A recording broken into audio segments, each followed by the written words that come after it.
Ini ada yang digaji 40 juta sepupu lu kan? Iya, emang kenapa bro? Dia datang seminggu 2 kali doang. Kasihan keluarganya miskin, dia harus hidupin keluarganya. Itu 40 juta juga. Karena lu kasihan terus gaji dia 40 juta untuk kerjaan simple. Suka-suka gua dong, gua ini pendiri bisnis restoran ini. Lu kan investor doang. Emang, tapi profit bisnis ini kan ngaruh ke dividen yang bisa gua terima. Kalau lu nggak suka dikomentarin gini, lu balikin uang investasi gua sekarang. Enak aja, ini investasi bro, bukan hutang. Gua nggak ada kewajiban balikin uang ke lu. Siapa suruh lu mau investasi ke bisnis gua? Siapa ya yang pernah kepikiran ambil franchise? Nah, kalau franchise itu memang kendala utamanya ya seperti itu.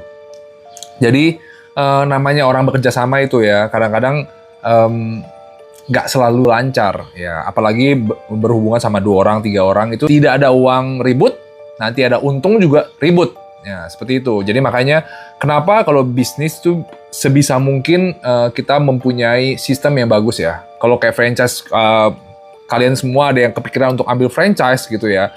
Franchise itu kebanyakan yang beredar di luar sana itu dividen itu dari keuntungan bersih.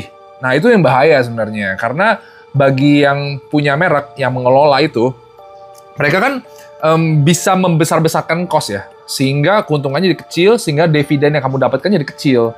Nah jadi untuk yang seperti itu mesti hati-hati ya. Soalnya temen Kove juga banyak yang franchise terus kemudian nggak untung karena biayanya besar.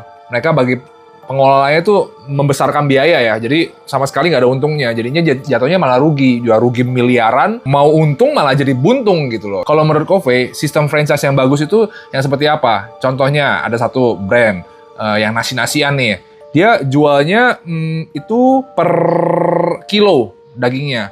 Yang mengelola yang beli franchise itu, jadi mengelola dia hanya beli bahan baku, lalu dia proses sesuai SOP dari pemilik brand tersebut gitu. Ya seperti itu. Nah, itu lebih menguntungkan lah. Tergantung bahan bakunya juga ya. Kalau bahan bakunya mahal ya susah juga. Nah, ada satu lagi.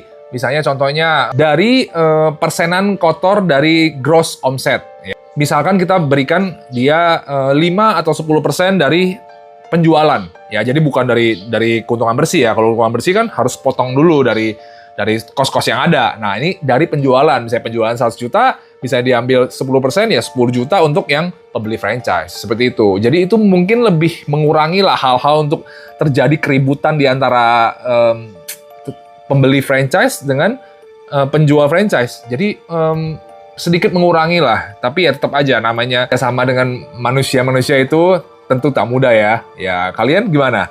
Ada pengalaman mau beli franchise? Hati-hati ya kalau mau beli franchise ya. 9 dari 10 franchise itu tidak berjalan baik. Markipan dulu lah. Thank you.